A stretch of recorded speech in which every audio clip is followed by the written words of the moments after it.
Bonjour, dans cette vidéo, je souhaite vous donner des nouvelles sur certains projets en commençant par le sujet le plus demandé, les problèmes de drainage.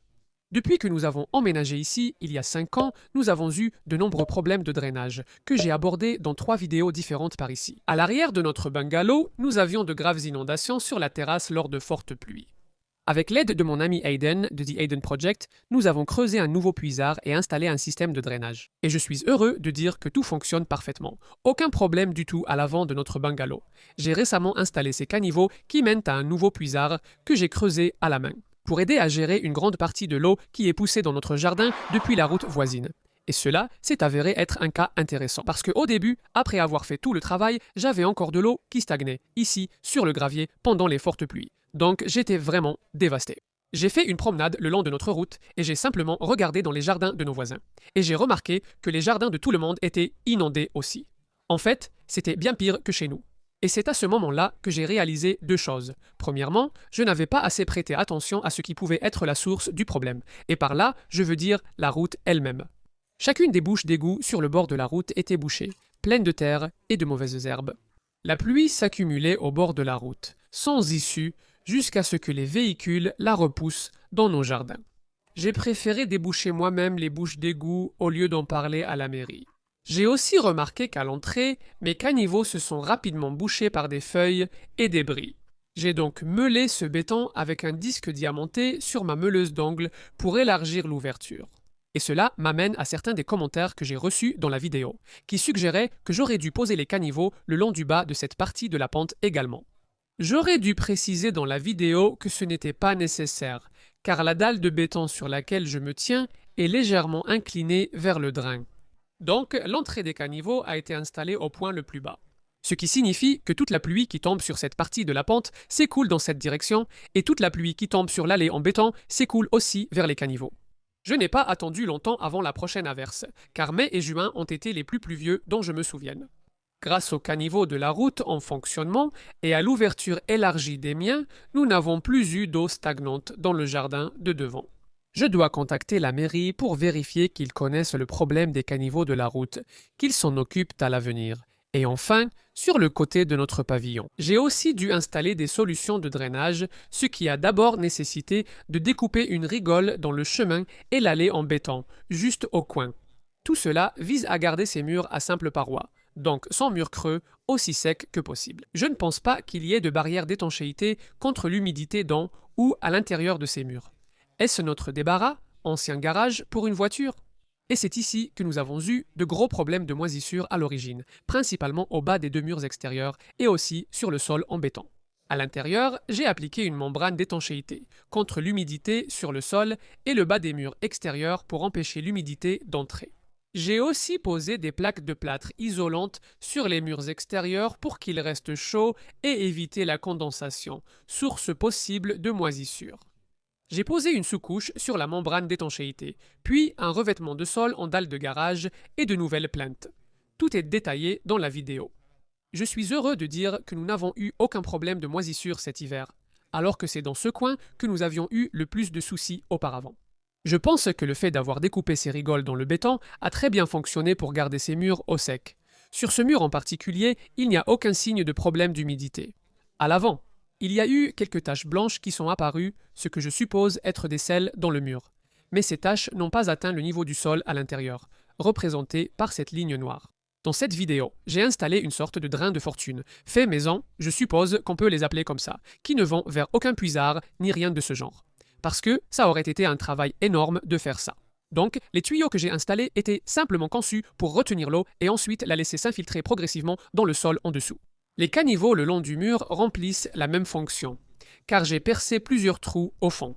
Certains commentaires s'inquiétaient d'un éventuel débordement, mais cela n'est jamais arrivé. En fait, même lors des pluies les plus fortes, je n'ai jamais vu ces drains remplis à plus de 10 à 20%. Et je pense que c'est parce que ces drains sont partiellement protégés par ce mur. Et aussi, cette allée en béton est inclinée dans cette direction.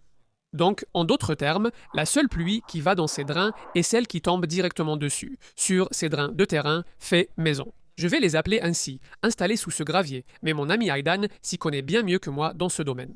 Il a décrit ça comme un bricolage un peu bancal. Et pour être honnête, je suis d'accord, c'était un peu du bricolage. Mais c'est un bricolage qui semble fonctionner. Même si j'ai quelques regrets. J'aurais voulu installer un regard de décantation, car cette descente de gouttière dessert plusieurs toits plats, d'où tombent de nombreux petits cailloux du revêtement. Même avec ce dispositif pour bloquer les plus gros débris, je pense que le drain finira par s'encrasser de limon et ne plus fonctionner avec le temps.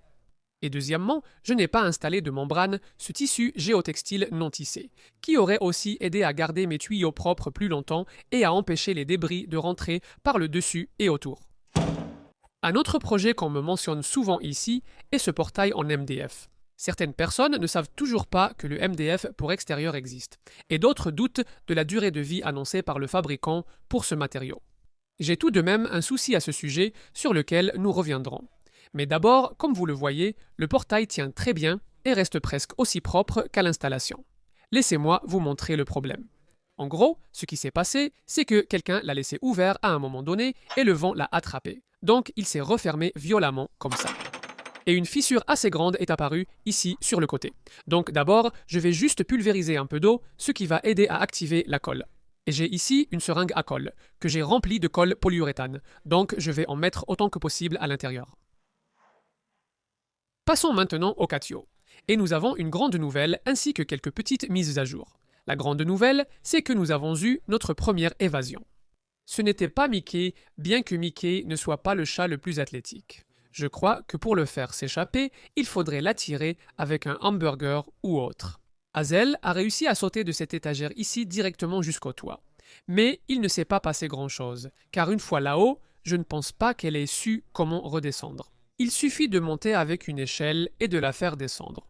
Donc, la solution a été d'ajouter cette pièce de bois ici, avec une coupe à 45 degrés à chaque extrémité, puis de mettre encore du grillage par-dessus. Malheureusement, cela a complètement résolu le problème.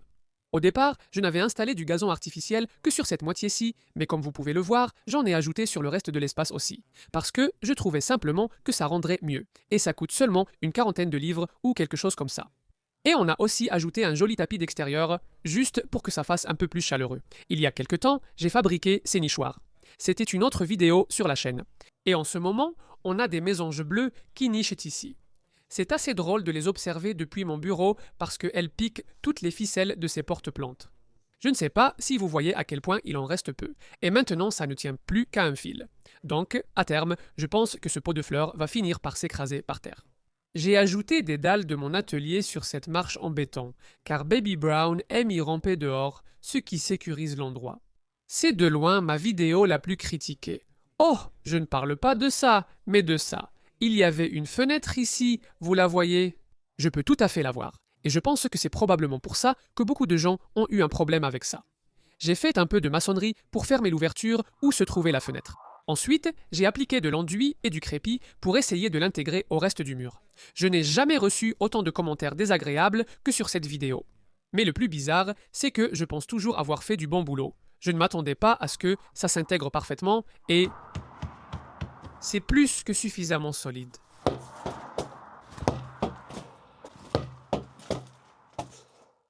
J'ai fabriqué ce pare-feu à partir d'une cage pour chiens récupérés. Et pendant ce projet, je jouais avec l'idée d'utiliser des pinces à dessin pour fixer les panneaux ensemble. N'ayant pas trouvé de pinces adaptées, j'ai utilisé des colliers de serrage provisoirement. Une personne dans les commentaires de la vidéo m'a conseillé d'utiliser des clips de jonction pour grillage. J'ai dû utiliser quelques petits morceaux de mousse à l'intérieur des clips juste pour m'assurer qu'ils serraient bien les barres, mais c'était une solution facile, et je trouve que ça rend très bien. Dans la même vidéo où j'ai fabriqué le pare-feu, j'ai aussi réalisé ce gabarit de coupe de bûche pour la tronçonneuse, que j'ai modifié. Au départ, il n'y avait que 2 supports en X à mi-bois, mais je trouvais qu'il manquait de soutien pour les bûches courtes, alors j'en ai ajouté un 3e. Je n'ai même pas pris la peine de faire un mi-bois pour celui-ci, juste 2 pièces collées et vissées ensemble, et maintenant ça fonctionne beaucoup mieux. J'ai aussi fabriqué une poignée avec du contreplaqué, juste pour que ce soit facile à déplacer.